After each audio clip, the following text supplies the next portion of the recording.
जय श्री राधे कृष्णा। आइए आज सब जानेंगे वर्ष 2025 ज्येष्ठ माह कृष्ण पक्ष में अपरा एकादशी का व्रत कब धारण किया जा रहा है। तो जानेंगे व्रत के शुभ मुहूर्त के बारे में। पारण का क्या समय होगा, पारण कब और किस चीज से किया जाएगा, पूजा का मुहूर्त क्या होगा। तो आइए जानते हैं शुभ मुहूर्त, व्रत, पूजा, महत्व के बारे में। आप सभी भक्तों को अपरा एकादशी की ढेर सारी शुभकामनाएं। आप सभी के जीवन में लक्ष्मी नारायण की कृपा से आप सभी को सभी प्रकार के सुख और समृद्धि की प्राप्ति हो। प्रत्येक माह कृष्ण पक्ष और शुक्ल पक्ष की एकादशी तिथि के दिन एकादशी का व्रत धारण किया जाता है। इसे एकादशी या 11 व्रत के नाम से जाना जाता है। यह व्रत भगवान विष्णु और भगवान श्री कृष्ण की प्रसन्नता के लिए धारण किया जाता है। यह पाप नाशक व्रत है। ज्येष्ठ माह कृष्ण पक्ष की अपरा एकादशी का व्रत जो भी भक्तजन धारण करते हैं तो यह व्रत महान यश प्रदायक व्रत है। ब्रह्म हत्या, भूत प्रेत, पिशाच योनि से मुक्तिदायक है। पर निंदा आदि पाप कर्म भी इस व्रत के प्रभाव से नष्ट हो जाते हैं। इस दिन विशेष प्रकार से लक्ष्मी नारायण की पूजा करनी चाहिए। इस दिन भगवान विष्णु जो कि शेषशय्या पर विराजमान है, उन लक्ष्मी नारायण की पूजा करने का इस दिन महत्व माना गया है। ज्येष्ठ माह कृष्ण पक्ष की एकादशी तिथि प्रारंभ होने का समय है 22 मई 2025 दिन गुरुवार रात्रि 1:13 और एकादशी तिथि की समाप्ति 23 मई 2025 दिन शुक्रवार रात्रि 10:31 पर एकादशी तिथि की समाप्ति है। तो सूर्योदय व्यापनी के अनुसार सभी भक्तजन 23 मई 2025 के दिन शुक्रवार को अपरा एकादशी का व्रत धारण करेंगे। 22 मई को दसवीं दिन के नियमों का पालन करेंगे। 23 मई को व्रत धारण करेंगे और 24 मई को व्रत का पारण किया जाएगा।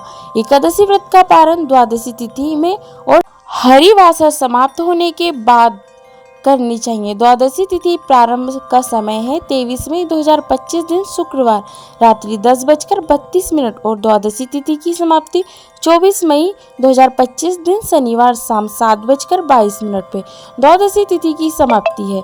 तो सभी भक्तजन व्रत का पारण 24 मई को सुबह 5:26 से सुबह 8:11 बजे तक व्रत का पारण करेंगे। अपरा एकादशी व्रत का पारण तिलेन पारणम यानी कि तिल से व्रत का पारण है। सफेद तिल या काले तिलों का प्रयोग करें। यदि संभव ना हो पाए तो आप जल, फल या तुलसी दल से व्रत का पारण करें। 23 अप्रैल को ब्रह्म मुहूर्त का समय सुबह 4:04 से सुबह 4:45 तक होगा। सूर्योदय का समय सुबह 5:09, सूर्यास्त का समय 6:40 पर होगा। प्रातःकाल पूजा का समय सुबह 4:25 से सुबह 5:26 तक होगा। राहु काल का समय सुबह 10:13 से सुबह 11:54 तक होगा। राहु काल के समय के दौरान कोई भी शुभ कार्य या मांगलिक कार्य नहीं करने चाहिए। इस व्रत का ध्यान रखें। अभिजीत मुहूर्त का समय सुबह 11:55 से दोपहर 12:45 तक होगा। विजय मुहूर्त का समय दोपहर 2:35 से दोपहर 3:30 तक होगा। अमृत काल का समय सुबह 11:54 से दोपहर 1:04 तक होगा। शाम को पूजा का शुभ मुहूर्त शाम 7:10 से रात्रि 8:11 तक होगा। 23 मई को अमृत सिद्धि योग और स्वार्थ सिद्धि योग भी बन रहा है, जो कि शाम 4:02 से शुरू होके अगले दिन सुबह 5:26 तक अमृत सिद्धि योग और सर्वार्थ सिद्धि योग भी होगा, जो कि बड़ा ही पुण्य फलदायी माना गया है।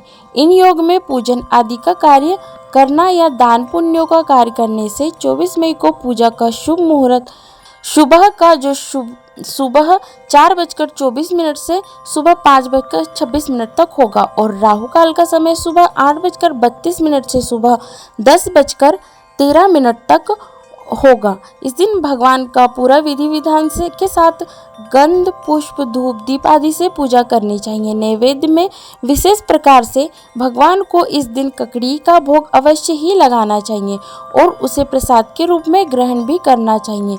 जब भी भगवान को भोग लगाते हैं तो तुलसी पत्र डाल के ही भगवान को भोग लगाना चाहिए। इस दिन भगवान को नैवेद्य में अनेक प्रकार के ऋतु फल आदि जो भी प्राप्त हो वह अर्पित करें। दूध से बने हुए वस्तु का भोग लगाएं। जल से आचमनी करवाएं। मुख शुद्धि के लिए पान पत्र, सुपारी, लौंग, इलायची के साथ में अर्पित करें। द्रव्य दक्षिणा चढ़ाएं। एकादशी व्रत की कथा श्रवण करें। भगवान की आरती करें। इस दिन विष्णु सहस्त्र नाम, विष्णु चालीसा आदि का पाठ या श्रवण करना जो कि अत्यंत फलदायी माना गया है। एकादशी व्रत करने वाले को दिन रात्रि उपवास रहते हुए व्रत को धारण करना चाहिए। जो उपवास नहीं रह पाते हो तो एक समय फलाहार ग्रहण करके व्रत को धारण कर सकते हैं। तो आशा करती हूँ कि आपको यह जानकारी पसंद आई होगी। इसी प्रकार से ज्ञानवर्धक जानकारियाँ प्राप्त करते रहने के लिए, व्रत पूजा के बारे में जानने के लिए, कथा को सुनने के लिए चैनल पर अगर आप पहली बार आए हैं तो चैनल को लाल बटन दबा करके सब्सक्राइब करें। साथ ही बेल आइकन को भी प्रेस करें। जय श्री राधे कृष्णा।